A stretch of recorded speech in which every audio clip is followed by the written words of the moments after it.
Good day, everyone. Welcome to another segment on the bench. Today I'm going to tie you up a baitfish pattern here.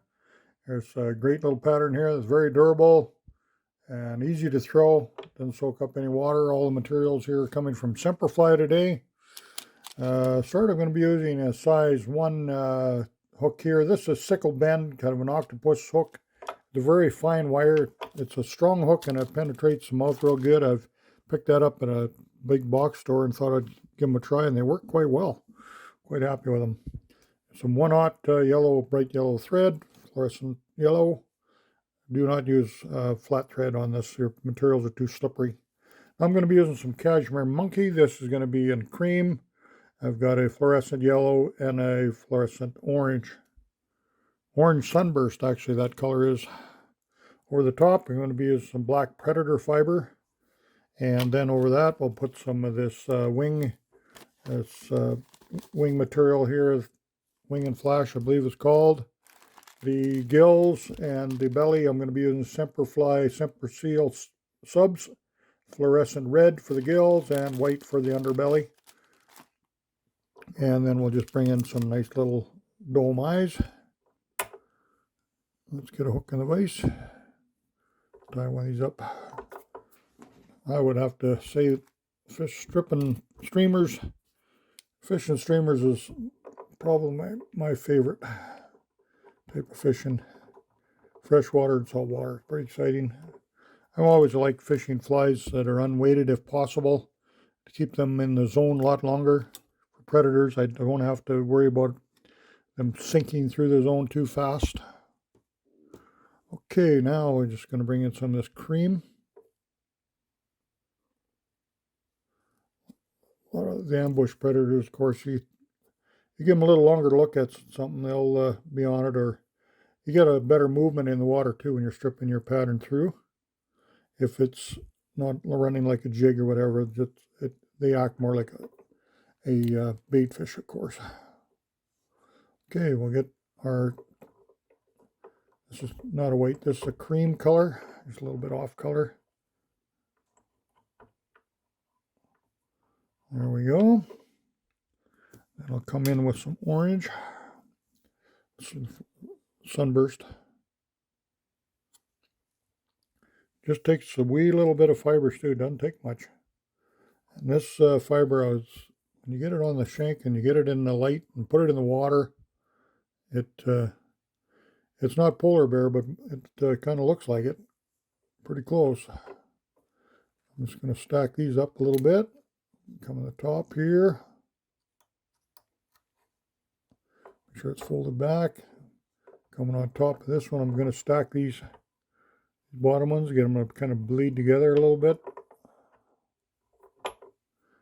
The yellow comes in next.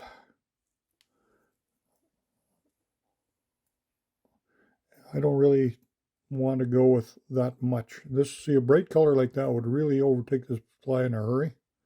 Make sure you don't overdo it. I'm going to pull a little bit out.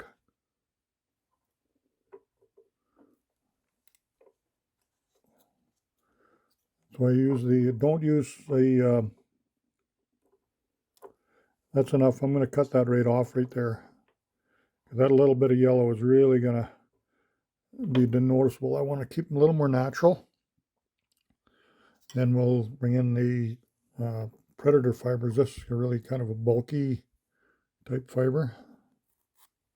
In black or dark color, whatever color you want for your back of your fly. I'm just going to split that in half.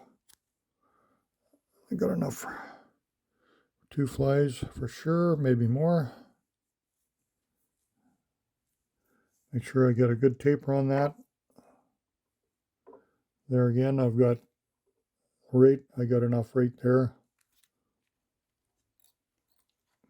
You can fold it over yourself if you need to, but I'm not if you use a slippery thread, you won't be able to manage this. It's going to be sliding out on you. You're going to lose it. Even if you can glue them in, I guess you could do that, but I like my thread to do the work. And see, I come over the top, just a very light. You can see through the other fibers underneath. It's going to look okay. I bring in a little bit of my marker here, just kind of give a little accent on the bottom.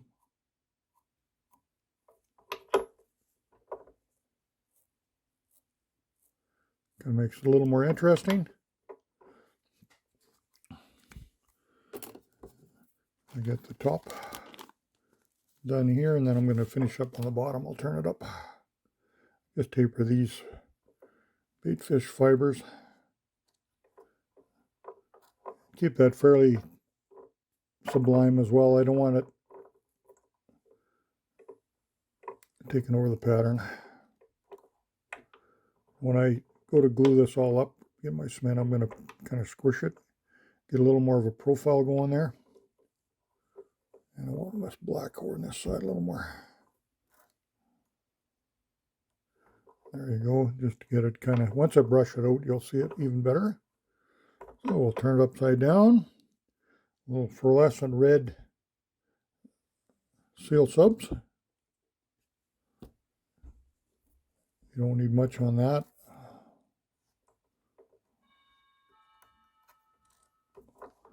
That's very noticeable.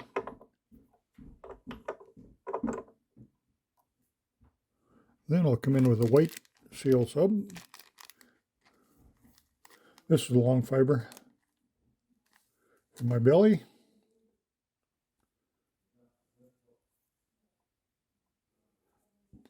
Make sure it's tapered out, and then I'll come off bottom corners on this one. And I want to make sure that it's kind of enveloped around.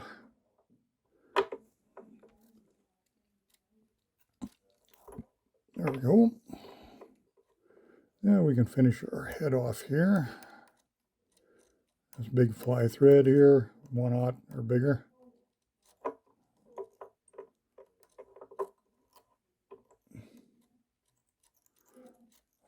Just keep my fingers thumbing that in here so I don't come back any further. There, we'll get a whip finish on that.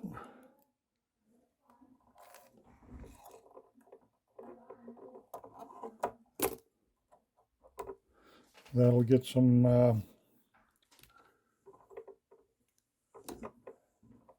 bone dry on that head. I'll have that head secure really nice. Get myself my little or big brush.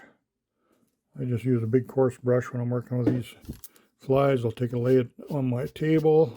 Get a good, just kind of brush it down a little bit. Get all the fibers kind of working together a little more.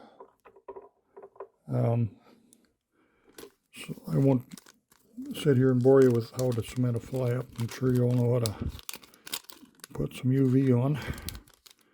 But I'll use some resin on,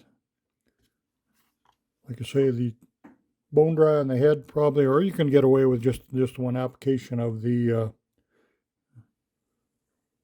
head cement too, or the for the eyes. And what I usually, I'm just setting these on here just so you can see the fly, but what I'll do is, what I use a lot of, instead of UV resin on the eyes, I work really good is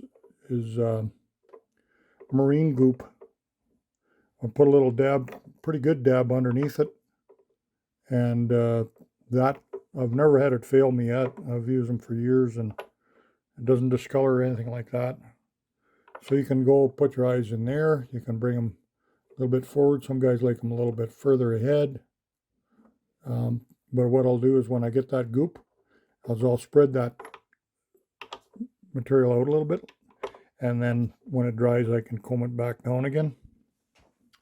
And I got the profile I want. So it's a great fly. So thanks to people from Semperfli bringing those materials. And you see how this just lights right up when that UV hits it. It's just really nice and bright. It doesn't look that bright in the vise, but this is a great pattern here. Good coloration for just about any species I'd be willing to throw at it. These synthetics won't soak at any water, neutral buoyant, so got a lot going for it. Give it a try. We'd like to thank you again for tuning in. Sport Fishing on the Fly. We'll catch you again real soon.